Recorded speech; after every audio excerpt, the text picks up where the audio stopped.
Her il olduğu kimi bu ilde ruhani idaresi fetva verildi. Ayın birinde Ramazan ayının biri hesap olunsun. Yani Mart ayının biri Ramazan ayının biri elan olunur. Bu hemşe bu fetva verilir ve ayın axırında da o cümleden bu cürə fetvalar verilir ki, mesela için sabah bayramdır. Hemşe müminler bu şeylerde görürsen ki müəyyən narazılıklar, müəyyən ixtilaflar baş verdiği için narahat olurlar. Bu bir fetvadır verilibdir. Bəs sənin əqidən, bəs sənin dinin, şəriətin nədir? Qur'an-ı Kərimdə Allah buyurur ki, ayı biz günləri saymaq və dini, yəni bütün məsələlərdə ayı bilmək üçün bizlərə ayə buyurubdur. Bizim də 1400 ildir gələn Əhl-i Beyt məktəbində Həzrət Peyğəmbər əleyhissalam imamlardan və ondan sonra təqlid elədiyimiz müştehidlərdən hökm-i ilahini alırıq ki, bunu qiyamətə qədər eləyəcəyik. Hökm-i şəri nədir? Hökm-i şəri budur ki, müctehidimiz bizə nədir? Misal üçün, Ağa Sistani deyir ki, ayı tanımağın ayın əvvəli olması, Ramazanın biri olmasının 4 şərti var. Bizim borcumuz ona təqlid eləmək və onların hökmünü öz üzərimizdə həyata keçirtmək. Qiyamətin günündə onlar da məsul. Nə buyurulur?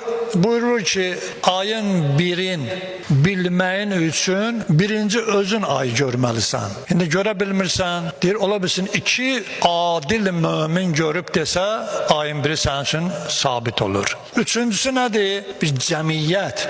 Yəni bir şəhər, bir kənd hamısı deyir ki, biz ayı gördük. Bunu da həmsinin eləsən, bəli, sənin üçün ayın əvvəli təsbit olub. Və yaxud da ki, Ramazanın birinin sənin üçün sübut olması Şaban ayının, yəni bu keçən ayın 30 olmasıdır. Bunda da bilirsiniz ki, ixtilaf var. Yəni Şaban ayı hələn bizdə 30 tamam olmayıb. Ağa Sistani ayın ikisinə deyib ki, Ramazanın biridir.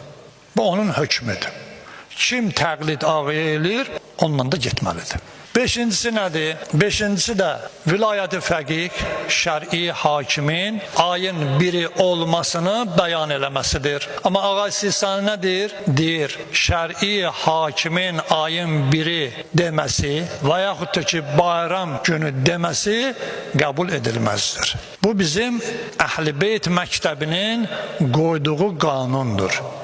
Əgər, misal üçün, mənə sübut olmayıbsa ki, sabahlarım ayın biridir, ayın biri olmadan şübhə ilə oruç tutsan, günahkarsan. Şər'i qanunu pozmuşsan. Yəni bu deyilən hökmlər ilahi bir hökmdür ki, bütün bu bizim başa düşüb, başa düşmədiyimiz ayə və hədislərə, bizlərə bizim alimlərimiz, müştehidlərimiz o hökmü veribdir. Təqvalı insanlar mütləq şər'i müctehidin buyurduğu və Qur'anın buyurduğu hökmə tabi olmalıdır. Və bir dənə əlavə də deyim. Məsəl üçün bizə deyirlər ki, texniki, belə deyək də, rəsədxana və bu kimi şeylərdən görmüşük və ayın biridir. Hər kəs ki, onlara etiqadı var, yəqinliyi var, bilir ki, düz deyir, eləyə bilər ki, ayın biri hesab eləsin. Amma təəssüflər olsun ki, mən bunu deyirəm, bunu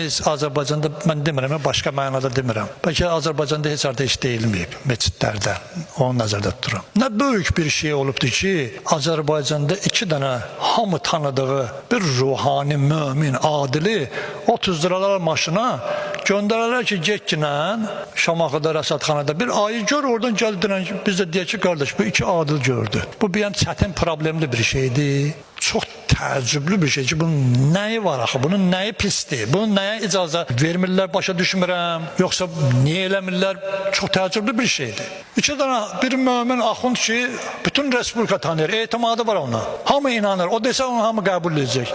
100 kilometr yoldur, bax ki, da məni niyə məcbur eləsən ki, mən İrana, Turana, İraqa, ora-bura əl atıram. Sonra da deyirsən ki, niyə onların dediyini eləyirsən. Ruhani idarəsi bunu niyə eləmir, mən bilmirəm. Odur ki, hər bir insan özünün etiqadında möhkəm olmalıdır. Sabah da Allah yanında, qiyamətin günündə deməyəsiniz ki, eşitmədik.